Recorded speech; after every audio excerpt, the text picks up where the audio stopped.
Welcome back, everyone. I thought being the sun was out, we'd come in the garden today. We all like a bit of sunshine, don't we? There's a ton of action this weekend. We have David Benavidez is in action. Tank Davis is in action. Sabriel Mateus is in action. Is Sabriel Mateus going to be another in a long line of Puerto Rican greats?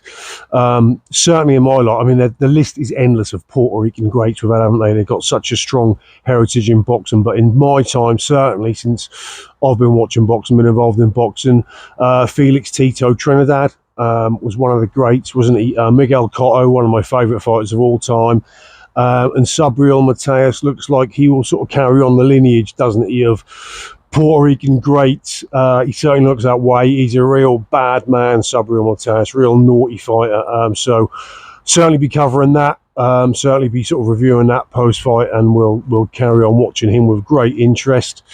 On a domestic front, Richard Riakporhe against Chris Billam-Smith, the return. Great fight, the first one, for starters. Richard Riakporhe, he is a fantastic athlete. You look at his physique, those traps and those delts. He's not a scaled down Frank Bruno in a way, isn't he? But he doesn't seem handicapped by his physique in a way Bruno does or did. He's very calculated, Richard Riakporhe. He's almost likes to get on the back foot, likes to not waste a lot, likes to sort of take on the back foot, walk his opponent onto sort of the backhand, looks to time his opponent. So he is happy to go backwards, and he is always looking to time his opponent or walk him onto that right hand. I mean, for me personally, I'd probably like to see him be a bit more offensive and a bit more volume with his jab, because he's got a great jab, he's got great attributes, great power.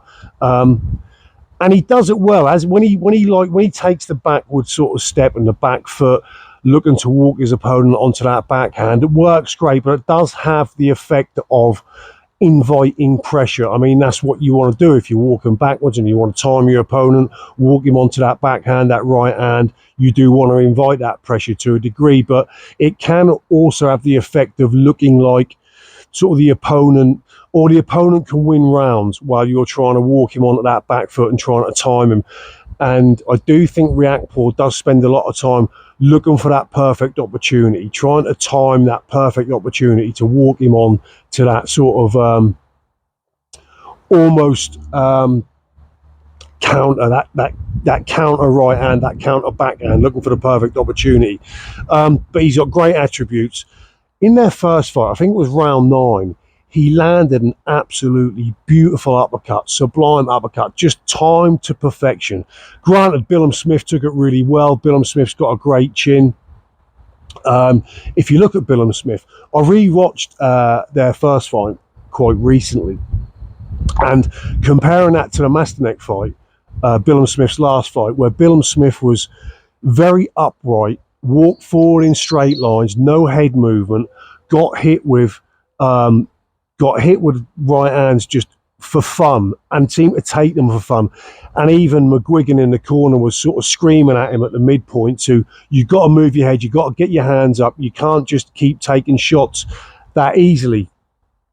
There's a bit of a pattern. We get these fighters that sort of neglect defense. I mean, you know, for all of the progression that Daniel Dubois showed against Flip Hrgovic, and with Daniel Dubois, it seemed like with every right hand he got hit with, his confidence grew. It's like he'd found this newfound toy of like, wow, I can get hit with these shots and come back. This is great. And his confidence seemed to grow with every right hand that landed. But you will pay the price. You know, I said the same after Fabio Wardley fought Fraser Clark, that Fabio Wardley, unless he sorts that defense out and stops getting hit with the regularity he does, because you will lose fights. You will have a short career if you just neglect defense and are that easy to hit, you know.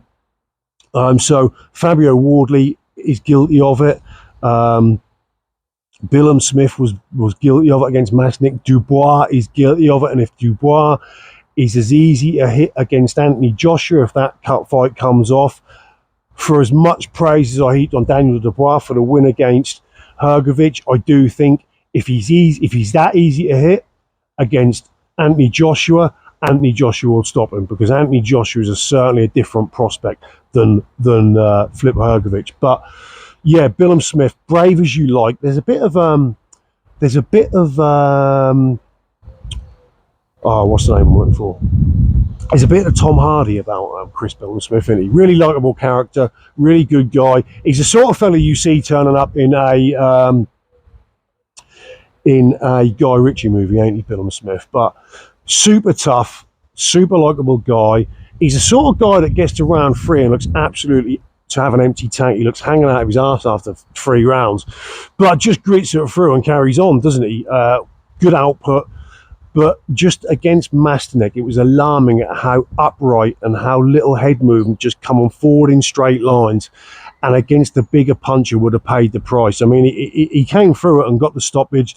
I think Masterneck had a couple of broken ribs, did he, at the end? So, you know, you don't take anything away from that. But previewing Riakporhe Billam-Smith 2, I do think if Billam-Smith is as neglective of defence and is as easy a hit, Riakporhe's just the more calculated. He doesn't waste a lot. He doesn't take a lot of chances, so he doesn't ship a great deal of punishment.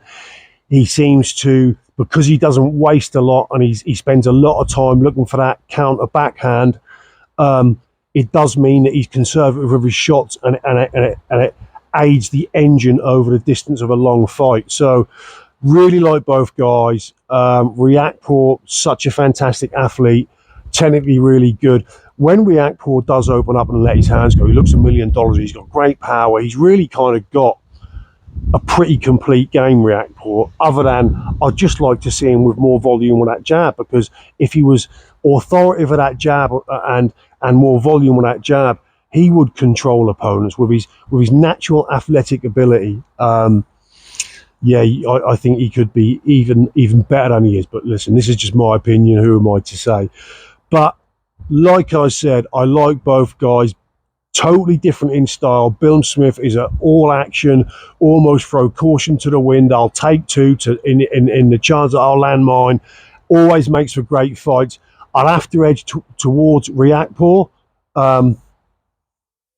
just on the fact that he's more considered, he's more calculated, he takes less risks.